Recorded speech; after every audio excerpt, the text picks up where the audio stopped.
எல்லாரும் கொஞ்சம் மயக்கத்தில் இருக்காங்க. இல்லை சார், மெலடி அவ்வளோ நல்லா இருந்தது. அண்ட் டீம் கலக்குறாங்க. இன்னைக்கு வந்து உண்மையாகவே சோஷியல் மீடியா பிளாட்ஃபார்மில் இந்த மாதிரி நீங்கள் இப்படி ஒரு இனிஷியேட்டிவ் எடுத்து வர்றதுன்றது வந்து பெஸ்ட் பிளாட்ஃபார்ம் எவர். ஏன்னா it's a quick way to enter, it's a quick way to go to the top most. நான் கூட பார்ப்பேன், உங்களை மாதிரி ஸ்டார்ஸ் எல்லாருமே வந்துட்டு சோஷியல் மீடியாவில் பார்க்கும்போது நம்ம ஃபாலோவர்ஸ் பார்ப்பேன் 1.5 மில்லியன் இருக்கும். நீங்கள் பார்த்தா 11.5 மில்லியன். நான் ரீசெக் கூட பண்ணி பார்ப்பேன், சரி ஓகே பரவாயில்ல அப்படின்னு நினைப்பேன். ஏன்னா அந்த அளவுக்கு இன்ஸ்டண்ட்டாக வந்து பிடிச்சி போகுது. அந்த அளவுக்கு ஒரு கண்டென்ட்டை எப்படி ப்ரெசென்ட் பண்ணுறதுன்னு உங்கள் எல்லாருக்குமே தெரியுது, எப்படி அட்ராக்ட் பண்ணுறதுன்னு. இது ரொம்ப நல்ல விஷயம். உங்களுக்கு இந்த மாதிரி ஒரு மென்டார் கிடைச்சிருக்கிறது, it's a big big gift. எப்படி வந்து அவருக்கு ஒரு மென்டார் கிடைச்சாரோ அந்த மாதிரி உங்க எல்லாருக்கும் ஒரு அழகான ஒரு மென்டார் கிடைச்சிருக்காரு. நீங்க என்னுடைய ஒரே ரிக்வெஸ்ட், எப்படி வந்து இப்போ ஜெயம் ரவி ஜீவா ஜாமி எடுத்துக்கோங்களேன், ஜே ஜே ஜே, எங்களுக்குள்ள இல்லாத ஜே ஜெலசி தான்.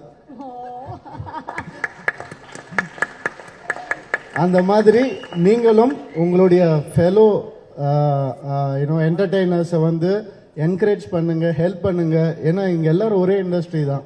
So just give and take, that's all. Share your ideas.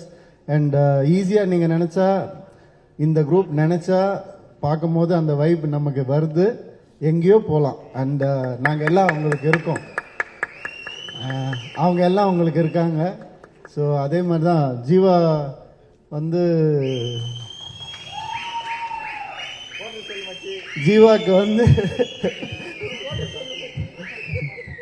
நீ சொன்னாதான் நல்லா இருக்கும் குவார்டர், நான் சொன்ன ஜீவாக்கு வந்து ஃபேன்ஸும்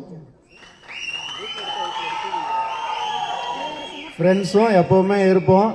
கார்த்தி சொன்ன மாதிரி இந்த பையன் யாரால் நமக்கு ஃப்ரெண்ட் ஆவான்னு நினைக்கும் போது எங்கள் ஃப்ரெண்ட்ஷிப் எப்படி ஆரம்பிச்சதுன்னா, ஒரு ரயில் ஸ்நேகத்தில் ஆரம்பிச்சது.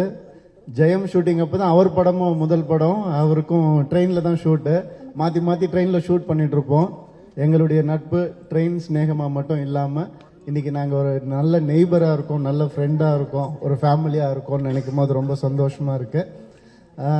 ஜீவா எப்படிப்பட்டால்னா, திடீர்னு ஒரு நாள் ஃபோன் பண்ணார், மச்சி நான் ஒரு ஃபங்க்ஷன் போக வேண்டியது, என்னால் போக முடியல அப்படின்னு. ஐயோ என்னடாச்சு, அது விட்டுரு, நீ போயிட்டு வரியா அந்த ஃபங்க்ஷனுக்கு அப்படின்னா. நான் கூட ஏய் காமெடி பண்ணாதரா, என்னடா சொல்கிறாரு, சத்தியமாக தான்டா கேட்குறான் அப்படின்னா. சரி மச்சி நான் போகிறேன் அப்படின்னு போனேன். அங்கே போனால் அங்கே விளக்கேற்றுறவரும் வரல. உடனே என்ன கூப்பிட்டு, சார் நீங்கள் தான் விளக்கும் ஏற்றணும் அப்படின்னாங்க. என்ன 2 வேலை சொல்கிறீங்க அப்படின்னு சொல்லி அன்றைக்கி தான் நான் உண்மையாக நினச்சேன், இந்த கம்பெனி எப்படியாவது நல்லா வரணும். ஏன்னா ஜீவா வர வேண்டியது, அவனை தவிர நான் வந்துட்டேன், விளக்கு வேற யாரோ ஒருத்தர் ஏற்ற வேண்டியது, என்ன ஏற்ற வச்சுட்டாங்க, எப்படியாவது இந்த கம்பெனி நல்லா வந்துரும்பா இல்லை என்னதான் சொல்லுவாங்க. அதே மாதிரி டெஃப் ராக்ஸுக்கும் ஃபோன் பண்ணா, மச்சி நான் ஒரு கம்பெனி ஆரம்பிக்கிறேன் டெஃப் ராக்ஸ்னு. என்னடா நீ போக முடியாது அதுக்கு, இந்த மாதிரி தான் வேலைகள் பண்ணிட்டு இருப்பாரு. ஸோ அந்த அளவுக்கு நாங்கள் வந்து ஃபேமிலி தான், வேற என்ன சொல்றது. அப்படிப்பட்ட ஒரு ஃபேமிலி மெம்பருக்கு உங்களுக்கு எல்லாருக்கும் கிடைச்சிருக்காரு. ஸோ உங்க எல்லாருக்கும் and it's a beautiful initiative. மனசார வந்து பாராட்டுறேன், இந்த மனசார வந்து வெற்றி அடையணும்னு வாழ்த்துறேன். நன்றி.